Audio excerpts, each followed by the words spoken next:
Thanks, Senator Manchin. So let me continue on that same conversation Senator Cortez Masto was talking about, and that is the permitting process. The 48 to 60 months there, so you're talking 4 or 5 years to be able to go through that process.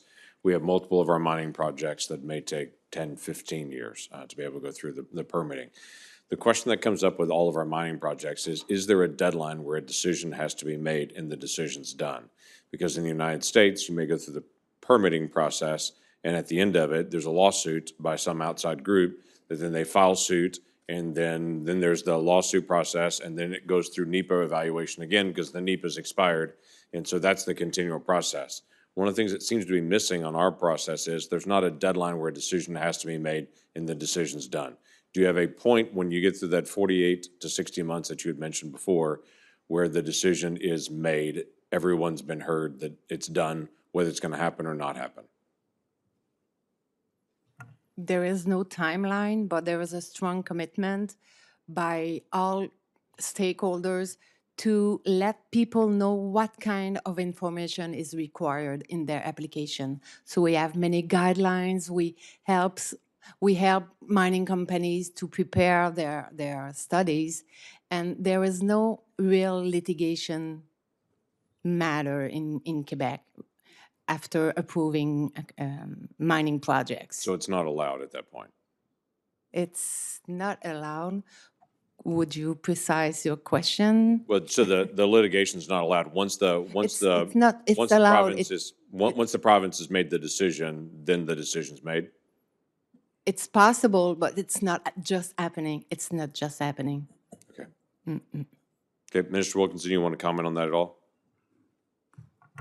Yeah, I mean, look, the idea of certainty around timelines is really important. And to be honest with you, we also need to ensure that we are better aligning state level, provincial level, and federal systems. And we're actually in the process of launching a process to try to align permitting and regulatory processes more effectively, because we actually have to get mines built more quickly.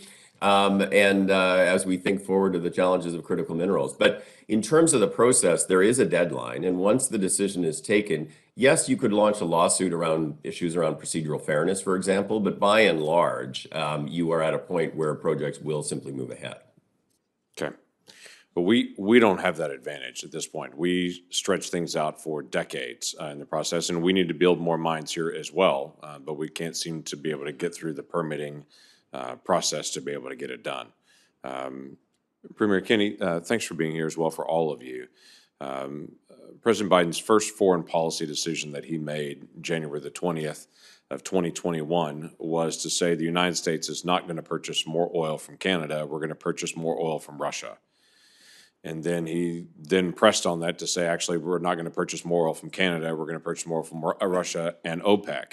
And that is proven to be a problem, obviously, for the United States. We need to purchase more from Canada in the days ahead and have the consistency of that. You outlined that there is a process that you're currently walking through to be able to increase the capacity for existing pipelines and then to increase the capacity. You're saying up to 1 million barrels a day of increase that could come from Canada based on what's happening right now. Walk me through that process now. Sure. Right now, in the North American pipeline network, there's about 300,000 barrels of unused capacity that we could fill, and we anticipate that most of that will be filled. What's preventing you from filling that now? Nothing is happening. It's happening.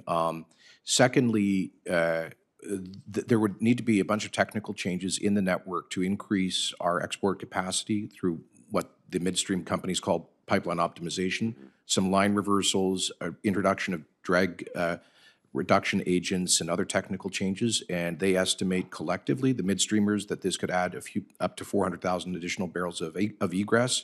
And then finally, by Q1 of 2024, the Trans Mountain Pipeline expansion, which is owned by the Government of Canada, should be operational, adding upwards of 600,000 barrels that will largely be taken by tanker from Vancouver to West Coast U.S. refineries in Washington and California. Okay. That's because we didn't put a pipeline through the middle of the country. We're having to drive tankers around the edge. Both of those projects could have gone ahead. It's not an either or, but the veto of KXL reduces our ability to ship 830,000 barrels a day. Okay, can I ask one more follow-up question on this? I'm about to bump against time. Go right ahead. The price of a gallon or a liter, however you are going to determine it from province to province, the price of a gallon of gasoline in Canada is more than it is in the United States. What's the difference there? Why is the price higher in Well, Canada we than it nominate is in the it United States? in liters, so I'm not quite sure how to do the conversion, but we have generally higher taxes than the Canadian side. Okay. Where does that break down? Is that the provincial, federal, It's both. then you've got the carbon tax mixed in That there as well? there's fuel excise taxes, there's a federal consumption tax, and then there's carbon taxes. In Alberta, we have suspended the collection of our fuel tax because of inflation. Right. What's the carbon tax level in there per liter? $50 a ton, which comes out to, I think right now, about 13 cents a liter. Okay. Okay. Thank you.